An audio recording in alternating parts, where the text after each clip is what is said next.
Very good morning అండి. జగన్మోహన్ రెడ్డి గారి వంచనా శిల్పం ఏ స్థాయిలో ఉంటుందో తెలుసుకోవడానికి ఇవాళ వచ్చినటువంటి ఒక ప్రధాన వార్త బెస్ట్ ఎగ్జాంపుల్ అండి. అది ఏమిటి అంటే, వైసీపీలో ఉండి వేరే పార్టీలోకి వెళ్ళినటువంటి 4 ఎమ్మెల్యేలు 2 ఎమ్మెల్సీలని వాళ్ళని సస్పెండ్ చేయటం కాదు, డిస్క్వాలిఫై చేయాలి అని చెప్పి స్పీకర్కి, అసెంబ్లీలో, అట్లాగే ఇక్కడ మండలి చైర్మన్కి కంప్లైంట్ చేసిందట వైసీపీ. ఎవరంటే గతంలోనే 4 ఆ పార్టీ నుంచి వెళ్ళిపోయారు. ఆనం రామనారాయణ రెడ్డి గారు, మేకపాటి చంద్రశేఖర్ రెడ్డి గారు, ఉండవల్లి శ్రీదేవి గారు, కోటమిరెడ్డి శ్రీధర్ రెడ్డి గారు. వీళ్ళు 4 గతంలోనే ఎమ్మెల్సీ ఎన్నికల టైంలోనే వెళ్ళిపోయిన విషయం తెలుసు మనకి. ఆ తర్వాత ఈ మధ్యకాలంలో రామచంద్రయ్య గారు కూడా ఆ పార్టీ నుంచి వెళ్ళిపోయారు. ఆయన కూడా టీడీపీలో చేరారు. మరొక ఎమ్మెల్సీ వంశీకృష్ణ, ఆయన జనసేన పార్టీలో చేరాడు. సో ఈ 6 డిస్క్వాలిఫై చేయండి, వాళ్ళ మీద అనర్హత వేటు వేయండి అని చెప్పి మరి స్పీకర్ కన్ను మండలి చైర్మన్కి ఫిర్యాదు చేశారట. ఏమిటి అంటే, వీళ్ళంతా కూడా మరి వైసీపీ టికెట్ మీద గెలిచి వేరే పార్టీలోకి వెళ్ళారు కాబట్టి వీళ్ళని డిస్క్వాలిఫై చేయాలి అనేది వీళ్ళ వాదన. బాగానే ఉంది అంతవరకు. ఇక్కడ పాయింట్ ఏమిటంటే, టీడీపీ నుంచి గెలిచి వైసీపీలో కూడా చేరారు. 5 ఏమో ఉన్నారండి వాళ్ళు. మరి ఈ 5 మాత్రం చక్కగా తన దగ్గర ఎలా ఉంచుకున్నాడు జగన్మోహన్ రెడ్డి గారు? నిజంగానే మీకు అంత పొలిటికల్ మొరాలిటీ ఉంటే, అంత నీతి నిజాయితీ ఉంటే, అంత విశ్వసనీయతకు మారిపేరైతే అదే సూత్రాన్ని అందరికీ వర్తింపజేయాలి. ఓకే, వీళ్ళంతా వైసీపీ టికెట్ మీద గెలిచారు, టీడీపీలోకి వెళ్ళారు, ఒక ఆయన జనసేనలోకి వెళ్ళాడు, అందుకని డిస్క్వాలిఫై చేయాలి వీళ్ళని. మరి టీడీపీ నుంచి గెలిచి, జనసేన నుంచి గెలిచి వైసీపీలోకి వెళ్ళారు కదా, వాళ్ళ సంగతి ఏమిటి? వాళ్ళ మాత్రం నువ్వేం చేయవా? జనసేన పార్టీ నుంచి ఒక ఎమ్మెల్యే కూడా వెళ్ళాడు కదా. ఎవరెవరండి వీళ్ళంతా? సరే, వీళ్ళ పేర్లు నేను ఆల్రెడీ చెప్పాను. వైసీపీ నుంచి ఎవరైతే తెలుగుదేశం పార్టీలో చేరారో, అలా కాకుండా తెలుగుదేశం పార్టీలో చేరి వైసీపీలోకి వెళ్ళిన వాళ్ళు ఎవరంటే, వల్లభనేని వంశీ గన్నవరం, వాసుపల్లి గణేష్ విశాఖపట్నం, విశాఖ దక్షిణ, మద్దాలి గిరిధర్ గుంటూరు పశ్చిమ, కరణం బలరాం చీరాల. వీళ్ళు కాకుండా జనసేన తరఫున రాపాక వరప్రసాద్ రాజోలు, వీళ్ళంతా వైకాపాలో చేరారు కదా. ఎంతమంది వీళ్ళు? 1, 2, 3, 4, 5 మొత్తం జనసేన రాపాక వరప్రసాద్తో కలిసి. మరి అక్కడ 6 మీద మీరు కంప్లైంట్ చేశారు కదా, ఇక్కడ ఈ 5 మీద ఎందుకు కంప్లైంట్ చేయరు? చేసి వీళ్ళని కూడా మరి డిస్క్వాలిఫై చేయాలి కదా. జగన్మోహన్ రెడ్డి గారికి ఆయన చెప్పే మాటలకి చేసే పనులకి ఎక్కడ పొంతన ఉండదండి. మళ్ళీ అసలు విశ్వసనీయత అంటే నేనే, నా డిఎన్ఏలోనే ఉంది అంటాడు. క్రెడిబిలిటీ, ఆయనకున్న క్రెడిబిలిటీ ఇది. ఎవరు చేసింది? ప్రభుత్వ chief whip Mudunuri Prasadaraju, MLA Vellampalli Srinivasu. వీళ్ళు అసెంబ్లీ సెక్రటరీ జనరల్ రామాచార్యకి ఫిర్యాదు చేశారట. అట్లాగే శాసనమండలి కదా, శ్రీరామచంద్రయ్య గారు, వంశీకృష్ణ గారు, అక్కడ శాసనమండలి చైర్మన్గా ఉన్నటువంటి మోషన్ రాజు గారికి మళ్ళీ ప్రభుత్వ విప్పులు మేరిక మురళీధర్, లేళాపిరెడ్డి ఫిర్యాదు చేశారట. సరే, వీళ్ళవాళ్లే కాబట్టి ఇద్దరు, స్పీకరు సీతారామ వీళ్ళవాడే, అక్కడ మండలి చైర్మన్ మోషన్ రాజు వీళ్ళవాడే. వీళ్ళు ఏం చెప్తే అది చేస్తారనుకోండి, అది వేరే విషయం. కానీ ఇక్కడ పొలిటికల్ మొరాలిటీని జగన్మోహన్ రెడ్డి ఎట్లా అప్లై చేస్తాడో అంటానికి ఎగ్జాంపుల్గా చెప్తున్నాను నేను. వీళ్ళందరూ పార్టీ మారితే వాళ్ళు డిస్క్వాలిఫై కావాలి, లేక వాళ్ళు రాజీనామా చేయాలని చెప్పి మీరు అనుకుంటే, అదేవిధంగా టీడీపీ నుంచి మీ దగ్గర చేరిన వాళ్ళు కూడా అదేవిధంగా మరి వాళ్ళ యొక్క ఎమ్మెల్యే పదవులకి రాజీనామా చేయాలి కదా. అంటే ఆ మాత్రం కూడా జనం అర్థం చేసుకోలేరు అని చెప్పి అనుకుంటాడా జగన్మోహన్ రెడ్డి గారు అనేది తెలియదు. తర్వాత ఎందుకు ఇప్పుడు అర్జెంటుగా ఈ పని చేస్తున్నాడు, ఈ అనర్హత వేటు 6 మీద అంటే 2 ఒకటేంటంటే, ఇలా చాలామంది వెళ్ళిపోతున్నారు కదా ఇప్పుడు, అందులో ఎన్నికల సమయంలో ఇప్పుడు వెళ్ళిపోతారు ఇంకా చాలామంది. వాళ్ళందరినీ భయపెట్టడానికట, వాళ్ళల్లో వణుకు అని చెప్పి కూడా ఆంధ్రప్రభలో రాశారు. పార్టీ మారాలనుకునే వారిలో వణుకు, అంత వణుకు పడేవాళ్ళు ఎవరు లేరండి. వాళ్ళందరికీ తెలియదా జగన్మోహన్ రెడ్డి గారి గురించి? ఆనం రామనారాయణ రెడ్డి గారికి, మేకపాటి గారికి, కోటమిరెడ్డి శ్రీధర్ రెడ్డి ఎంతో ఓపెన్గా మాట్లాడుతున్నారు, ఉండవల్లి శ్రీదేవి. కాబట్టి వాళ్ళకేదో జగన్మోహన్ రెడ్డి గారి గురించి తెలియదు, ఆయన ఇట్లాంటి చర్యలు తీసుకోడు అని చెప్పి వాళ్ళు ఎందుకు అనుకుంటారు? వాళ్ళకి తెలుసు పూర్తిగా. అందువల్ల వీళ్ళు ఆశించినటువంటి వణుకు ఏమీ ఉండేటువంటి అవకాశం లేదు. కానీ రెండో పాయింట్, మోర్ ఇంపార్టెంట్ పాయింట్, ఈనాడులో వచ్చిన వార్త ప్రకారం అయితే ఇది మోర్ రెలవెంట్ అండి. అదేంటంటే, త్వరలో రాజ్యసభ ఎన్నికలు రాబోతున్నాయి. ఈ రాజ్యసభ ఎన్నికలకి 3 వస్తాయి. 3 రాజ్యసభ పదవులకి ఎన్నికలు జరగబోతున్నాయి త్వరలో. అది బహుశా ఫిబ్రవరిలో కావచ్చండి. అయితే అవి 3 కూడా వైసీపీ వారికి వెళ్తాయి, ఎందుకంటే వాళ్ళకే బలం ఉంది కాబట్టి. కానీ తెలుగుదేశం పార్టీ నుంచి కూడా ఒకళ్ళు నిలబెట్టే అవకాశం ఉంది, ఎందుకంటే వాళ్ళకి 23 ఏమో ఉన్నారు. ఆ 23లో 5-6 వీళ్ళే ఈ మధ్యకాలంలో వైసీపీ నుంచి టీడీపీకి వచ్చిన వాళ్ళే. ఎందుకంటే వీళ్ళ దగ్గర నుంచి ఒక 4-5 వెళ్ళిపోయారు కదా. అది కాకుండా వేరే వాళ్ళు కూడా ఓటేసేటువంటి అవకాశం ఉంది. జగన్మోహన్ రెడ్డి గారి మీద, ఆయన ప్రభుత్వం మీద, ఆయన వ్యవహార శైలి మీద అసంతృప్తితో ఉన్నటువంటి ఎమ్మెల్యేలు చాలామంది రాజ్యసభ ఎన్నికల్లో టీడీపీ నిలబెట్టిన క్యాండిడేట్కి ఓటేసేటువంటి అవకాశం ఉంది.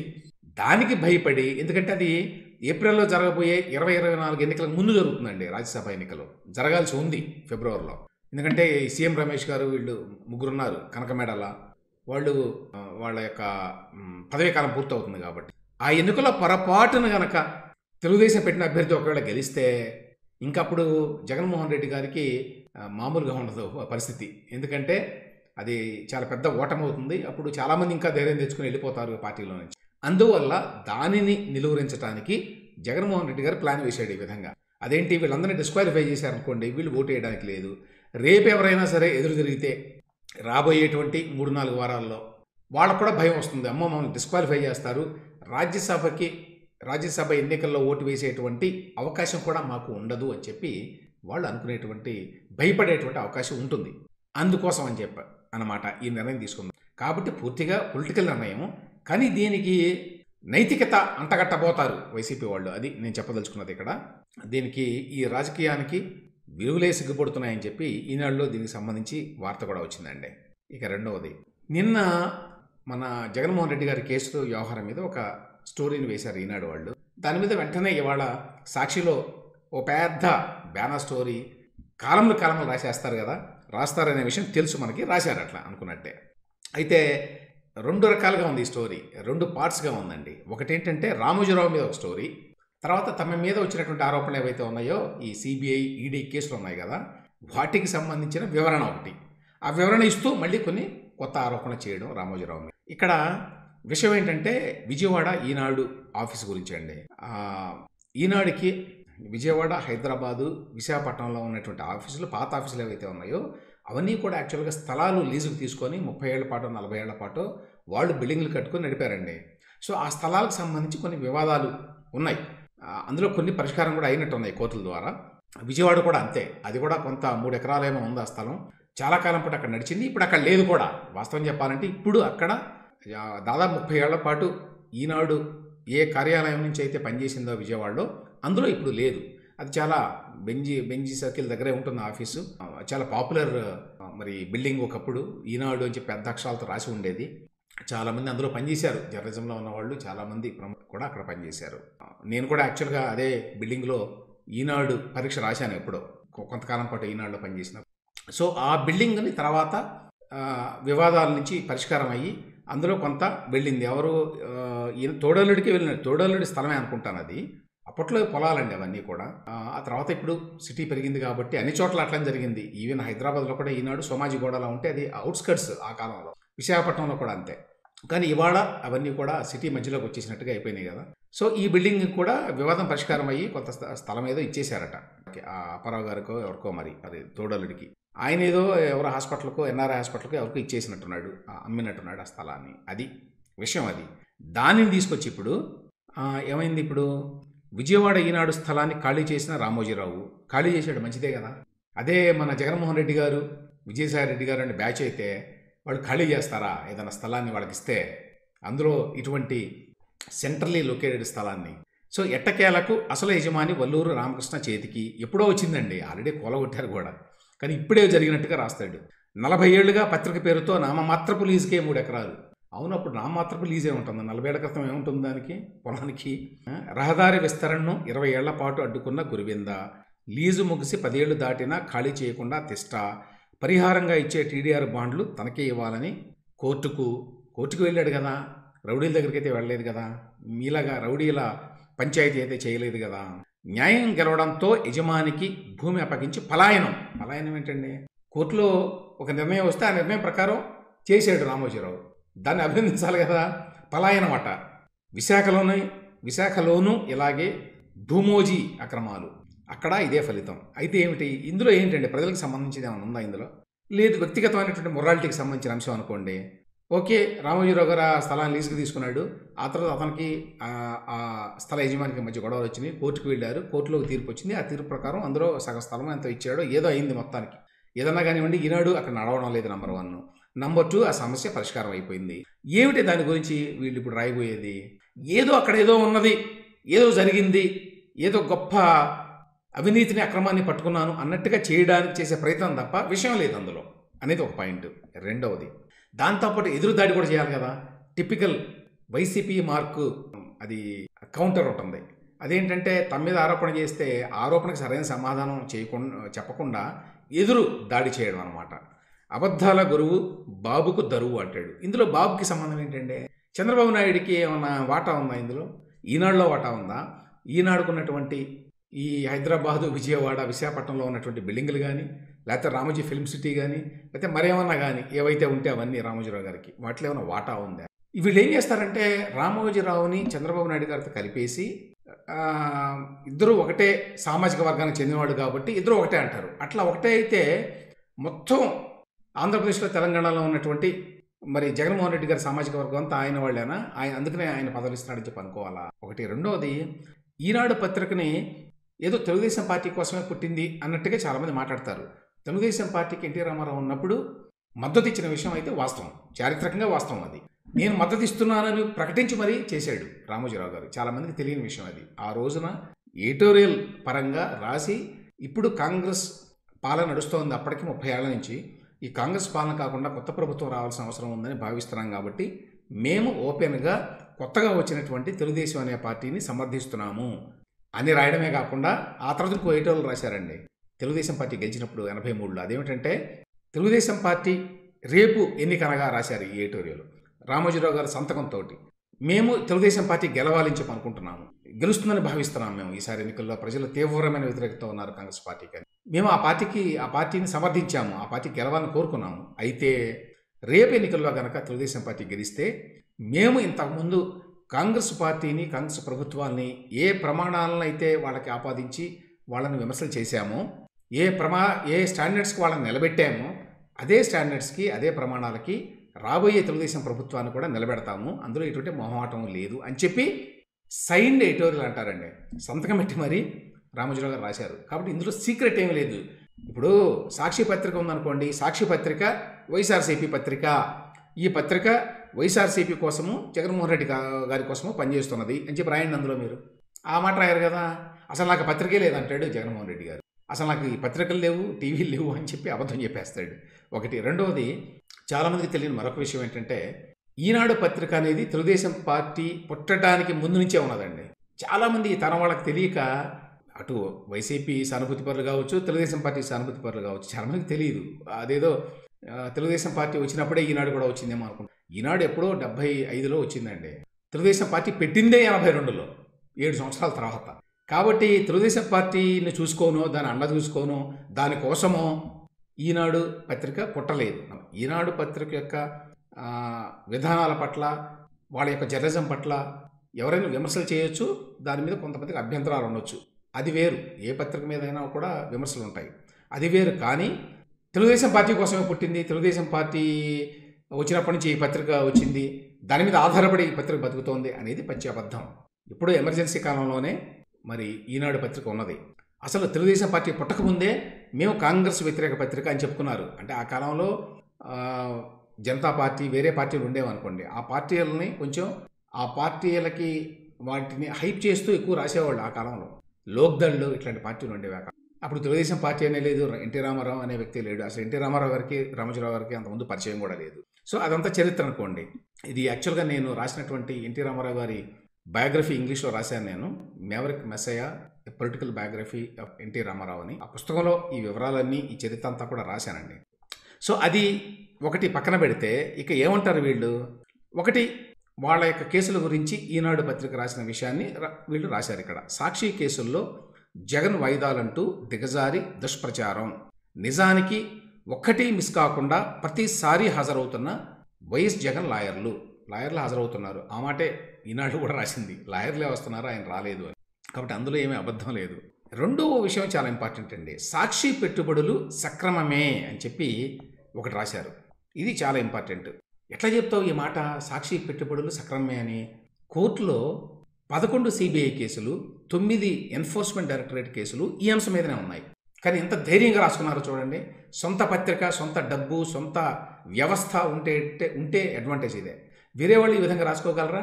వేరే వాళ్ళ మీద చాలామంది మీద ఈడీ కేసులు, సిబిఐ కేసులు ఉన్నాయి. వాళ్ళంతా పత్రికల్లో పెద్ద తాటికాయంత అక్షరాలతోటి మా పెట్టుబడులు సక్రమమే అని రాసుకోరు వెళ్ళారు కదా. మహా అయితే ఒక ప్రెస్ నోట్ ఇస్తారు ఎప్పుడన్నా, ఇస్తే 2 లైన్లు ఎవరన్నా పత్రికలు వాళ్ళు రాస్తారో లేకపోతే. కానీ సొంతగా తామే అధికారంలో ఉండి, తామే పత్రికలు పెట్టుకొని, తామే బిజినెస్లు, తామే మీడియా, తామే పొలిటికల్ ఫీల్డ్లో ఇవాళ అన్ని పార్టీలో ఉన్నాయి. నేను ఒక జగన్నే అంటల్లా, ఈవెన్ తెలుగుదేశం పార్టీ కూడా పత్రికలు లేవు కానీ వాళ్ళకి వ్యాపారాలు ఉన్నాయి. అయితే ఈ విధంగా సాక్షి పెట్టుబడులు సక్రమమే అని రాసుకోగలరా వేరే వాళ్ళు అనేది మాత్రమే నా ప్రశ్న. తర్వాత ఇదే పచ్చాబద్ధం. ఇంత అబద్ధాన్ని ఇంత ధైర్యంగా ఎలా రాయగలుగుతున్నారు అంటే అధికారంలో ఉన్నారు కాబట్టి. అదే వేరే వాళ్ళు బయట ఇట్లా రాస్తే వెంటనే సిబిఐ వాళ్ళు, ఈడీ వాళ్ళు నోటీసులు ఇస్తారండి. అట్లా రాసుకోమనండి, మా పెట్టుబడులు సక్రమమే అని చెప్పి. నువ్వు ఏదైనా ఉంటే కోర్టులో ఇవ్వాలి, లేక మాకు లెటర్ రాయాలి, నువ్వు పత్రికలో ఇస్తావేంటి అని చెప్పి చావగొడతారు వాళ్ళని. కానీ వీళ్ళకి మరి పొలిటికల్ క్లౌట్, పొలిటికల్ ఇన్ఫ్లుయెన్స్ ఈ స్థాయిలో ఉండటం వల్ల, ఆంధ్రప్రదేశ్ అనే రాష్ట్రంలో అధికారంలో ఉండటం వల్ల రాసుకోగలరు ఇట్లా. సాక్షి పెట్టుబడులు సక్రమమే. సక్రమం అయితే అసలు ఈ కేసులన్నీ ఎందుకు నడుస్తుంది? Simple question. సిబిఐ కేసులు నడుస్తున్నాయి, ఈడీ కేసులు నడుస్తున్నాయి. జగన్ గారు లాయర్లు హాజరవుతున్నారు అని చెప్పి కూడా మీరే రాసుకున్నారు కదా. ఏంటి దీనికి బేసిస్ ఏమిటి ఈ మాట రాయడానికి? వీళ్ళు 2022 డిసెంబర్లో తీర్పునిచ్చిన ఐటీ అప్పీలేట్ ట్రిబ్యునల్. ఏమండి, ఏదో ఒక అంశంలో వీళ్ళు కొన్ని ఫ్రీజ్ చేశారు, కొన్ని అటాచ్ చేశారు. ఈడీ వాళ్ళు కొన్ని పెట్టుబడుల్ని, సాక్షిలో ఉన్నటువంటి వాళ్ళ ఫిక్స్డ్ డిపాజిట్లని, కొన్ని ఆస్తుల్ని, వాటిని అటాచ్ చేసుకుంది. దాని మీద వీళ్ళు అప్పీలేట్ ట్రిబ్యునల్స్ ఉంటాయి, వాటికి వెళ్ళారు. అందులో కొన్ని ఆ అటాచ్మెంట్ని ఫ్రీజ్ చేసిన వాటిని వదిలేయండి అని చెప్పి ఇచ్చారు. కొన్నిటినేమో దీని బదులు వేరేది పెట్టుకోండి మీరు గ్యారంటీగా అని ఇట్లా చెప్పారు. దాని మీద ఈ మధ్యనే మొన్న ఒక వార్త కూడా వచ్చింది కదా. అదేంటంటే అంతకుముందు ఏదైతే అప్పీలేట్ ట్రిబ్యునల్ మీరు 150 కోట్ల రూపాయల ఫిక్స్డ్ డిపాజిట్ని అటాచ్మెంట్ నుంచి తొలగించండి, ఫ్రీ చేయండి దాన్ని, వాళ్ళు వెనక్కి తీసుకుంటారు అని ఇచ్చిందో తీర్పు. దాని మీద సుప్రీంకోర్టుకు వెళితే ఈడీ, సుప్రీంకోర్టు వాళ్ళు లేదు దాన్ని ఫ్రీ చేయాల్సిందే అని ఇచ్చారు. మరి దానికేమంటారు? అది నడుస్తోంది కోర్టుల్లో. సరే, అది పక్కన పెట్టండి. దాన్ని అడ్డం పెట్టుకుని ఒక అప్పీలేట్ ట్రిబ్యునల్ ఇచ్చినటువంటి ఒక చిన్న తీర్పుని అడ్డం పెట్టుకొని సాక్షి పెట్టుబడులు సక్రమమే అని రాస్తాడండి. అది వీళ్ళ చాతుర్యం, చతురత. తర్వాత ఇంకేవో రాశారు. ఇవన్నీ కొంచెం టెక్నికల్, చాలామందికి అర్థం కావు. షేర్ ప్రీమియాన్ని ఆదాయంగా పరిగణించలేం, ఇన్వెస్ట్మెంట్ల విషయంలో నిబంధనలన్నీ పాటించారు అని మీ వాదనలు. అవన్నీ ఎవరైనా వాదన చేసుకోవచ్చు, వాళ్ళ వాదనలు తప్పులేదు. కానీ ఆ వాదనల్ని అదేదో అప్పీలేట్ ట్రిబ్యునల్ ఇచ్చిన తీర్పులాగా, కోర్టు ఇచ్చిన తీర్పులాగా ప్రజెంట్ చేయడానికి ప్రయత్నిస్తారు ఈ వార్తలో. జగన్ సంస్థ పెట్టుబడి లావాదేవీలన్నీ చట్ట పరిధిలోనే జరిగితే కేసు ఎందుకుంది? అలాంటప్పుడు అవి క్విడ్ ప్రోకో ఎలా అవుతాయి? అవన్నీ కోర్టులో ఉన్నాయండి, తేలాల్సిన విషయాలు అవన్నీ. నీకు పత్రిక ఉంది కదా అని చెప్పి పెద్ద బ్యానర్ స్టోరీ తాటికైన అక్షరాలతో రాసుకున్నంత మాత్రాన ఆ కేసులన్నీ మాయమైపోవు. సిబిఐవి కేవలం ఆరోపణలే, కరెక్ట్, ఆరోపణలే అవన్నీ. కానీ ఆరోపణకి బేసిస్ ఉందనే విషయం వాటిని చదివిన వాళ్ళు ఎవరికైనా అర్థమవుతుంది. అదే విషయం కోర్టులో తేలలేదనే మాట వాస్తవం. ఇక్కడ ఇంకొక విషయం ఉందండి. అదేంటంటే ఇక ఒక మాట ఏం రాస్తారంటే వీళ్ళు ఈనాడుని మళ్ళీ కంపేర్ చేశారు. ఇక్కడ ఈనాడుని ఎట్లా కంపేర్ చేశారంటే, రామోజీరావు గారి షేరు విలువ ఆయన ఉషోదయ ఎంటర్ప్రైజెస్ కిందే ఈనాడు ఇతర పత్రికలు ఉన్నాయండి. 100 రూపాయల విలువైన షేరు ఏకంగా 5,28,630 రూపాయల చొప్పున అమ్మిన ఈనాడు అని రాశాడు. అప్పటికి 1800 కోట్ల నష్టాల్లో ఉండి కూడా భారీ ధరకు అమ్మిన ఈనాడు. ఏమిటి కథ? దీని మీద చాలా పెద్ద కథ ఉందండి. దీన్ని చాలా బ్రీఫ్గా చెప్తాను. అదేంటంటే అప్పుడు వీళ్ళ నాన్న రాజశేఖర రెడ్డి ముఖ్యమంత్రిగా ఉన్నప్పుడు ఈ ఉండవల్లి, రాజశేఖర రెడ్డి వీళ్ళు కలిసి ఈనాడుని చంపేస్తే మనకు తిరుగు ఉండదు. ఇప్పుడు జగన్మోహన్ రెడ్డి ఏ విధంగా అయితే అనుకుంటున్నాడో అదే విధంగా చేశాడండి వాళ్ళ నాన్న కూడా. ఆయన ఏం చేశాడంటే ఈనాడు కాకుండా మార్గదర్శి మీద పడ్డారు. చాలామందికి గుర్తుండే ఉంటుంది. అదే కేసు కదా ఇప్పటికీ ఉండవల్లి మాట్లాడేది. సో దాని మీద పడి అప్పుడు వాళ్ళ ఉద్దేశం ఏంటంటే మార్గదర్శిలో డిపాజిట్స్ తీసుకుంటున్నారు, ఈ డిపాజిట్స్ తీసుకోవడం అక్రమం అని చెప్పి అరెస్ట్ చేసి నాన్న గందరగోళం చేస్తే వెంటనే జనం అంతా మీద పడిపోయి మా డిపాజిట్లన్నీ మాకు ఇచ్చేయండి అంటారు. అప్పుడు రన్ ఆన్ ద కంపెనీ అంటారు ఇంగ్లీష్లో. అంటే అందరూ మీద పడిపోయారు అనుకోండి. ఏదైనా బ్యాంకు ఏటీఎంలో డబ్బులు రావడం లేదనుకోండి, వెంటనే అందరూ భయపడతారు అనమాట. భయపడి రన్ ఆన్ ద కంపెనీ జరుగుతుంది, అందరూ మీద పడిపోతారు. బ్యాంకు వచ్చి మా డబ్బులు డిపాజిట్లు అని ఇచ్చేయండి, ఎందుకంటే బ్యాంకు మురుగుతుందేమో అనే భయం. అలాగే ఈ కంపెనీ కూడా మురుగుతుందేమో అనే భయంతో ఎవరైతే డిపాజిట్లు కట్టారో, డిపాజిట్లు సామాన్యం కాదండి, 2,000 కోట్ల రూపాయలేమో డిపాజిట్లు, ఒక్కసారి మీద పడిపోయి మా డబ్బులు మాకు ఇవ్వండి అంటారు. గందరగోళం అవుతుంది. దీన్ని అడ్డంగా పెట్టుకుని అరెస్టులు చేయొచ్చు, మొత్తం ఈనాడుని సర్వనాశనం చేయొచ్చు. ఎందుకంటే ఈనాడు కూడా నడవదు, అప్పుడు నడవకుండా చేయొచ్చు అనేటువంటి ఒక పెద్ద ప్లాన్ తోటి అనేక మంది అధికారులను కూడా కోఆప్ట్ చేసుకొని దీంట్లో వీళ్ళంతా చేశారండి అప్పుడు. అయితే రామోజీరావు గారికి ఉన్నటువంటి క్రెడిబిలిటీ వల్ల ఇప్పుడు ఎట్లయితే మార్గదర్శి మీద ఇది చిట్ ఫండ్స్ ఈ కంపెనీ ఇప్పుడు చేసింది జగన్మోహన్. ఈ చిట్ ఫండ్స్ కంపెనీ మీద ఎన్ని చేసినా కూడా జనం అంతా మీద పడిపోయి మా డబ్బులు మాకు ఇచ్చేయండి అను, లేకపోతే మేము చిట్లు కట్టమనో ఎవరు అనలా. ఆంధ్రప్రదేశ్లో కొంత ఇబ్బంది జరుగుతుంది ఇప్పటికీ. అయినా కూడా ఓవరాల్గా కంపెనీని ఎవరు మీద పడిపోయి కస్టమర్లు ఏ రకమైన ఇబ్బంది పెట్టడం వల్ల అదేవిధంగా అప్పుడు కూడా జరిగిందండి. ఎవ్వరు ఒక్కళ్ళంటే ఒక్కళ్ళు కూడా వెళ్ళి మా డబ్బులు మాకు ఇచ్చేయండి, మీ మీద ఏదో గొడవలు అవుతున్నాయి అని చెప్పి అడగల. అయితే వీళ్ళు ఏం చేశారంటే ఈ గొడవలన్నీ అవుతున్నాయని చెప్పి రామోజీరావు గారు అప్పుడు రిజర్వ్ బ్యాంక్ ఏం చెప్పారంటే, మేము ఇప్పుడు ఇది డిస్ప్యూట్లో ఉంది కాబట్టి మేము ఈ నడపచ్చా లేదా, డిపాజిట్లు తీసుకోవచ్చా లేదా అనే విషయం మీద కొంత గొడవ జరుగుతుంది. అప్పుడు మేము డిపాజిట్లు మీరు తీసుకోవద్దు ఇప్పుడు ప్రస్తుతం ఆపేసేయండి అని చెప్పి రిజర్వ్ బ్యాంక్ ఆఫ్ ఇండియా చెప్తే వీళ్ళు మేము అంతకుముందు నుంచి ఆపేసాము, ఈ డబ్బులు కూడా తిరిగి ఇచ్చేస్తాము అందరికీ అని చెప్పారు. మేము తీసుకున్న డిపాజిట్లు కూడా అందరికి ఇచ్చేస్తాము టైం ఫ్రేమ్ పెట్టుకొని. దాంతో రిజర్వ్ బ్యాంక్ ఆఫ్ ఇండియా వాళ్ళు వదిలేశారు, మీరు డబ్బులు వెనక్కి ఇస్తే అసలు గొడవ ఏముంది ఇందులో అని. అయినా వదలకుండా ఉండవల్లి అరుణ్ కుమార్ మల్టీకి నడిపిస్తున్నాడు, అది వేరే విషయం. అయితే వాళ్ళు డబ్బులు అందరికీ ఇవ్వాలి అంటే ఒక్కసారి అంత డబ్బు ఉన్నది కాబట్టి అప్పుడు ఈనాడులో అంటే ఉషోదయ ఎంటర్ప్రైజెస్లో కొంత వాటా నమ్మాలని నిర్ణయించుకున్నారండి. ఇప్పుడు వీళ్ళు అనేది ఏంటంటే బ్లాక్ స్టోన్ అనే కంపెనీ అప్పుడు 100 రూపాయలు విలువైన షేరు ఉంటే దానిని ఒక్కొక్క షేర్ని 5,28,630 రూపాయలకు కొనడానికి వాళ్ళు రెడీ అయ్యారు. ఆ తర్వాత వేరే కథ జరిగింది. అదేంటంటే ఇదే రాజశేఖర్ రెడ్డి వెళ్ళి చిదంబరం దగ్గర కూర్చొని ఫైనాన్స్ మినిస్టర్గా ఉంటే సోనియా గాంధీ దగ్గర కూర్చొని ఎట్టి పరిస్థితుల్లో మీరు బ్లాక్ స్టోన్ చేత కొననివ్వద్దు, కొనకుండా ఆపేస్తే రామోజీరావు ఆయన ఈనాడు మొత్తం కూడా సర్వనాశనం అయిపోతాయి, మన కాంగ్రెస్ పార్టీకి వ్యతిరేకం వీళ్ళు అని చెప్పి చెవులు విషం పోశారండి. ఈయన కాంగ్రెస్ పార్టీకి వ్యతిరేకం అనే మాట వాస్తవమే. అయితే ఆ పేరుతోటి ఒక సక్రమంగా నడిచేటువంటి కంపెనీని అక్రమంగా మూసేయడం అనేది కొంచెం ఇబ్బంది పడ్డారు వాళ్ళు. సోనియా గాంధీ గారు కానివ్వండి, చిదంబరం కానివ్వండి, ఎట్లా చేస్తాం ఇట్లా అని. దానికి తోడు అంతర్జాతీయంగా చెడ్డ పేరు వచ్చేటువంటి అవకాశం ఉంటుంది. ఎందుకంటే బ్లాక్ స్టోన్ అనేది అంతర్జాతీయ పెట్టుబడుల సంస్థ. అయినా కూడా ఆపేశారండి వీళ్ళు. ఆ రోజున రాజశేఖర రెడ్డికి అంత పలుకుబడి ఉంది ఇక్కడ ఏపీలో, ఎందుకంటే ఎక్కువ మంది ఎంపీలు కూడా వచ్చారు కదా, అంత పలుకుబడి ఉండటంతో కాదలేకపోయారు. ఇతను విపరీతమైన ఒత్తిడి, ఈ ఉండవల్లి వీళ్ళంతా వెళ్ళి కూర్చొని అక్కడ రాజశేఖర రెడ్డిని తోసి మాట్లాడిస్తే వాళ్ళు ఇక తప్పనిసరిగా అంటే ఆపేయడం అంటే క్యాబినెట్ అప్రూవల్ కావాలండి. పత్రికల్లో పెట్టుబడులు పెట్టాలంటే విదేశీ సంస్థలు ఆ క్యాబినెట్ అప్రూవల్ని ఇవ్వకుండా ఆపేశారండి. 8 నెలలు 9 నెలలు ఎదురు చూసి చూసి చూసి బ్లాక్ స్టోన్ వాళ్ళు విసిగిపోయి వెనక్కి వెళ్ళిపోయారు. అది వేరే విషయం, ఇంకో కథ అది. ఆ తర్వాత వేరే వాళ్ళు కొన్నారు అది. కానీ వీడు ఇప్పుడు చెప్పేది ఏంటంటే బ్లాక్ స్టోన్ అప్పుడు ఎస్ఎస్ చేసి 100 రూపాయల షేర్ ఉంది ఉషోదయాలో, దాన్ని 5,28,000 కొన్నారు. ఎట్లా కొంటారు? మా షేర్ని 3 లక్షలకు 4 లక్షలకు కొంటే మరి మాదే తక్కువ కొన్నారు కదా మా సాక్షి పత్రికలో అని అంటాడండి. ఫస్ట్ ఆఫ్ ఆల్ ఇందులో ఉన్నటువంటి ఎంత ఫాల్స్ కంపారిజన్ చూడండి. ఈనాడు అనే పత్రిక 30 ఏళ్ల చరిత్ర ఉన్నది, తర్వాత దానికి గొప్ప చరిత్ర ఉంది, అది నంబర్ 1 సర్క్యులేషన్లో, దేశంలోనే ప్రధాన 5 పత్రికల్లో ఒకటిగా దానికి పేరుంది. అడ్వర్టైజ్మెంట్స్ కానివ్వండి, ఇతరత్ర కానివ్వండి పక్కగా ఉంటాయి అన్నీ ఇందులో అని చెప్పి పేరున్నది. అంటే ఫైనాన్షియల్ హెల్త్ కూడా చాలా బ్రహ్మాండంగా ఉన్నది. ఇతను నష్టం వచ్చిందనేది అబద్ధం. అదేంటంటే రామోజీ ఫిల్మ్ సిటీలో నష్టం వచ్చింది, నాట్ ఇన్ ఈనాడు. అయితే ఆయన సొంత ఆ పెట్టుబడి అంతా కూడా రామోజీరావు గారు సొంతం అండి. ఆయన ఏ బ్యాంకుల నుంచి అప్పులు తీసుకొని పెట్టుకోవాలా, తను సంపాదించిన డబ్బునే మళ్ళీ అందులో పెట్టేవాడు. కాబట్టి తనకున్నటువంటి షేర్ విలువ 100 రూపాయలు ఉందనుకోండి, మామూలుగా అయితే వేరే కంపెనీలు ఏం చేస్తాయంటే 100 రూపాయల షేర్ని 20 షేర్లు చేస్తాయి విలువ పెరిగిందని చెప్పి.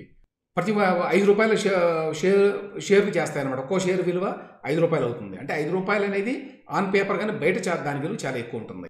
కానీ రామోజీరావు అన్నీ సొంతం కాబట్టి ఆయన ఏమి దాన్ని మొక్కలు చేయాల, యాజ్ డీస్గా ఉంచాడు. ఆయనకి అవసరమే ఉంది. ఆయన ఏమైనా స్టాక్ మార్కెట్లో పెట్టాడా, జనాన్ని కొనమన్నాడా? ఏమీ లేదు కదా. ఆ కారణం చేత 100 రూపాయల షేర్ ఉంది, కానీ దాని వాస్తవ విలువ చాలా ఎక్కువ. కాబట్టి బ్లాక్ స్టోన్ వాడు 5,28,000 రూపాయలు కొంటానని చెప్పి అప్పుడు ముందుకు వచ్చాడు. ఇక్కడ పాయింట్ ఏమిటంటే లేదు ఇది అక్రమం అంటానికి బ్లాక్ స్టోన్ అనేవాడికి ఏమి సంబంధం అండి? బ్లాక్ స్టోన్ అనేవాడికి రామోజీరావు గారు ఏమన్నా ఆంధ్రప్రదేశ్లోనో ఇండియాలోనో 1,00,000 ఎకరాలు ఏమైనా ఇచ్చాడా? వాళ్ళకి ఏమైనా బెనిఫిట్ చేశాడా? అసలు వాళ్ళు అటువంటి పనులు చేయరు. వాళ్ళు ఓన్లీ పెట్టుబడులు పెడతారు కంపెనీల్లో, అంతే. వాళ్ళు ఎక్కడ స్థలాలు తీసుకోరు, గవర్నమెంట్ దగ్గర ఏ రకమైన లబ్ధి కూడా కోరారు. వాళ్ళకి అవసరం లేదు అసలు. కాబట్టి బ్లాక్ స్టోన్ అనే కంపెనీ పెడితే పూర్తిగా ఈనాడు షేర్ యొక్క విలువ ఇది అని చెప్పి మదింపు చేసుకొని వాళ్ళు పెడతారు వాళ్ళ రిస్క్ తోటి. వాళ్ళు ప్రభుత్వం కాదు, రామోజీరావు ప్రభుత్వం కాదు, ఇద్దరి దగ్గర క్విట్ ప్రోకో లేదు ఇందులో. ఇదిగో నీకు వేరే ఇప్పిస్తాను, నీకు మా నిజాం పట్టణంలో మొత్తం పోర్టు కోసం ఒక 25,000 ఎకరాలు ఇచ్చేస్తాను, దానికి బదులుగా నువ్వు నాకు పెట్టుబడి పెట్టు అని రామోజీరావు గారు అనలేడు కదా. అందులోనూ వైఎస్ ముఖ్యమంత్రిగా ఉన్నప్పుడు, ఈవెన్ చంద్రబాబు నాయుడు ముఖ్యమంత్రిగా ఉన్నప్పుడు కూడా 1 సెంటు భూమి కూడా వాళ్ళు ఎక్కడ తీసుకోలేదండి. చాలామంది పచ్చబద్దాలు చెప్తారు, రామోజీ ఫిల్మ్ సిటీలో అక్కడ తీసుకున్నాడు, ఇక్కడ తీసుకున్నాడు. ఎక్కడ ప్రభుత్వ భూమినే తీసుకోవాలి. యాక్చువల్గా ప్రభుత్వ భూమి తీసుకోవడానికి అవకాశం ఉంది. వేరే పత్రికల వాళ్ళందరూ కూడా వాళ్ళ పత్రికల ఆఫీసుల కోసం స్థలాలు తీసుకున్నారు ప్రభుత్వం దగ్గర నుంచి. టూరిజం పేరుతో తీసుకున్నారు. రామోజీ ఫిల్మ్ సిటీ అనేది టూరిజం కదా, ఎక్కడ తీసుకోవాలి. నిజానికి గవర్నమెంటే ఇస్తుంది కావాలి అంటే, కానీ వాళ్ళు ప్రతి ఎకరం కొనుక్కున్నారు. అందులో ఏమైనా గొడవలు ఉంటే వేరే ఉంటాయి, అంతేగాని ప్రభుత్వం దగ్గర నుంచి మాత్రం తీసుకోవాలా. పాయింట్ అది. సో ఆ రకంగా ఇక్కడ షేర్ విలువ వాళ్ళు కొన్నారు అంటే బ్లాక్ స్టోను, వాళ్ళు దాన్ని మదింపు చేసుకొని వాళ్ళు కొన్నారు, దానికి విలువ ఉందని. దానికి 30-40 ఏళ్ళ చరిత్ర ఉంది. అప్పటికే 2000 ఎప్పుడో 75లో పెడితే ఎప్పుడు 2009లో కదా, అంటే ఎన్ని సంవత్సరాలు అయిందండి? 40 ఏళ్ళు పైన అయింది. నువ్వు సాక్షి పత్రిక నిన్నగాక మొన్న పెట్టి దానికి ఎటువంటి ఆదాయం లేదు, దానికి ఏమీ లేదు, నువ్వు పెట్టబోతున్నావు. సాక్షి అనేది పెట్టబోతున్న దానికి 10 రూపాయల విలువైన షేర్ను 350 రూపాయలకి వీళ్ళు విక్రయించారండి. ఏ రకంగా 10 రూపాయల షేర్ 350 రూపాయలకి విక్రయిస్తారు అనేది కేసు ఇప్పుడు పెట్టింది సిబిఐ కూడా. మీరు 5,25,000 అమ్ముకున్నారు కదంటే నీకు వాళ్ళకి పోలికేంటాయా? నువ్వెవడో, ఇది ఎట్లా ఉందంటే ఎవడో ఒక పనికిమానోడు ఇక్కడ బాలానగర్లో కార్ల కంపెనీ పెట్టి నేను కార్లు తయారు చేస్తానని చెప్పి బయట షేరు అమ్మితే, ఆ షేర్ని ఎవడన్నా టాటా కంపెనీలో టాటా కార్స్లో షేర్ వాల్యూ కంటే ఎక్కువ పెట్టి కొన్నాడు అనుకోండి, దాని వెనక ఏదో మతలబు ఉందని చెప్పి ఎవరికైనా అర్థమవుతుంది. ఎస్పెషల్లీ ఆ కొత్తగా కార్ల కంపెనీ పెట్టిన వాడు ప్రభుత్వంలో ఉంటే, అధికారంలో ఉంటే వెంటనే అనుమానిస్తారు ఎవరైనా. నువ్వు ఏదో ఆఫర్ చేసి ఉంటావు అందుకని కొంటున్నాడు నీ దగ్గర. ఎందుకంటే నీకేం వాల్యూ ఉంది? నువ్వు కారు ఉత్పత్తి చేయలేదు, నీ సాక్షి పత్రికే లేదు, ఇంకా రాలేదు బయటికి. తర్వాత పత్రికా రంగంలో లాభాలు రావు, తక్కువ అని చెప్పి అందరికీ తెలుసు పెట్టుబడులు పెట్టేవాళ్ళకి. ఇవన్నీ ఉన్నాయండి. కానీ దాన్ని, ఆ అబద్ధాన్ని వీళ్ళు ఎట్లా ప్రచారం చేస్తారో చూడండి. ఈనాడు షేర్ విలువ 100 రూపాయలు ఉంటే ఆ రోజున 5,28,000 ఎట్లా కొన్నాడు? వెళ్ళి అడుగు బ్లాక్ స్టోన్ ఎట్లా కొన్నాడు. బ్లాక్ స్టోన్కి రామోజీరావు గారు ఏమన్నా ఇప్పించాడా ఇక్కడ? వయస్కి చెప్పి వాళ్ళకు నువ్వు నీళ్ళు ఇచ్చావు, భూములు ఇచ్చావు, పాలసీల పరంగా వాళ్ళకి మేలు చేశావు, అన్ని రకాలుగా మేలు చేయటం వల్ల వాళ్ళు కొన్నారు అనేది పాయింట్. అది ఆ రెండింటి తేడా ఉంది. ఆ తేడానంతా కూడా మసిబూసి మారేడికాయ చేసి ఈ సోయలు రాసుకున్నారండి. ఇక నెక్స్ట్ ఇంకొక ఆసక్తికరమైన వార్త ఉందండి. అదేంటంటే జగన్మోహన్ రెడ్డి గారిని షర్మిల గారు కలిశారు కదా మొన్న, పెళ్లి కార్డు ఇవ్వడానికి వాళ్ళ అబ్బాయిది. ఆ సందర్భంగా అసలు ఆవిడ రావడాన్ని ఇష్టపడలేదట ఆయన. జ్యోతిలో వచ్చింది ఇది ఎలా బయటకు వచ్చింది అంటే, బహుశా నేను అనుకుంటాను షర్మిల గారు ఈ మధ్య మరి అందరినీ కలిశారు కదా కార్డు ఇచ్చేటువంటి ఆ ప్రక్రియలో భాగంగా, అందులో కొంతమందికి బహుశా షేర్ చేసుకుని ఉంటారు ఈ విషయాన్ని, ఇట్లా జరిగింది అని. అది ఇవాళ ఆంధ్రజ్యోతిలో వచ్చింది. యాంటీ కబ్బా బీజేపీ వాళ్ళకి డౌట్ వస్తుంది. యాంటీ కబ్బా అంటే ఎందుకు వస్తారు అని, ఎందుకు రావడం అని అనమాట. రాయలసీమ యాసలో వస్తే షర్మిల బీజేపీ వాళ్ళకి డౌట్ వస్తుంది. ఎందుకంటే ఆవిడ కాంగ్రెస్ పార్టీలో చేరబోతుంది కదా. ఎంత భయస్తుడో చూడండి. అది కదండి, సొంత చెల్లి ఏ పార్టీలో ఉన్నాయి, వాళ్ళ అన్ని పార్టీలో అందరూ ఉన్నారు కదా, ఒకే కుటుంబంలో చాలామంది. జస్ట్ వచ్చినంత మాత్రాన అది కొడుకు పెళ్లి కార్డు ఇవ్వడానికి వస్తే కూడా బీజేపీ వాళ్ళు అనుమానిస్తారేమో అని జగన్మోహన్ రెడ్డి గారు భయపడుతున్నారంటే, మరి ఈయనేం వీరుడు సూర్యుడు అని చెప్తారు ఆ పార్టీ వాళ్ళు. సో ఏమంటాడు, పెళ్లి కార్డు ఇవ్వడానికి షర్మిల రాకపై జగన్ వ్యాఖ్యలు. ఆమె వస్తానంటున్నారని తెలిపిన సీఎంఓ అధికారి ఇప్పుడు ఎందుకులే అన్న సీఎం స్పందనతో షాక్. అక్కడున్న నేతలు అవాక్కు. జగన్ అసలు కలవడేమో అనుకున్నదట ఒక దశలో అక్కడ. అంటే ఆ సీఎంఓ అధికారి చెప్పిన మాటలను బట్టి ఒకవేళ కలవకపోతే సెక్యూరిటీకి శుభలేఖ ఇచ్చి వెళ్ళాలని షర్మిల నిర్ణయం అట. అయితే అయిష్టంగానే మన్నాడు చెల్లిన, అంటే నేను సెక్యూరిటీలు ఇచ్చేసి వెళ్ళిపోతాను కలవకపోతే అని చెప్పుంటుంది బహుశా ఆవిడ. దాంతో కొంత ఇబ్బంది పడి ఉంటాడు. ఎందుకంటే అనవసరంగా మళ్ళీ దీని మీద వార్తలు వస్తాయి, ఎందుకు వచ్చిన గొడవ అని చెప్పి అయిష్టంగానే మన్నాడు చెల్లిని కలిసిన జగన్. సో అదండి ఆశ్చర్యకరమైన విషయం అది. అంటే అంత భయస్థుడు జగన్మోహన్ రెడ్డి అనడానికి ఇది బెస్ట్ ఎగ్జాంపుల్. రేపు అసలు ఆ పెళ్లికి వెళ్తాడో లేదో కూడా అనుమానంగా ఉంది ఇవి చూస్తుంటే. ఇదండి ఇవాళ న్యూస్ అనాలిసిస్.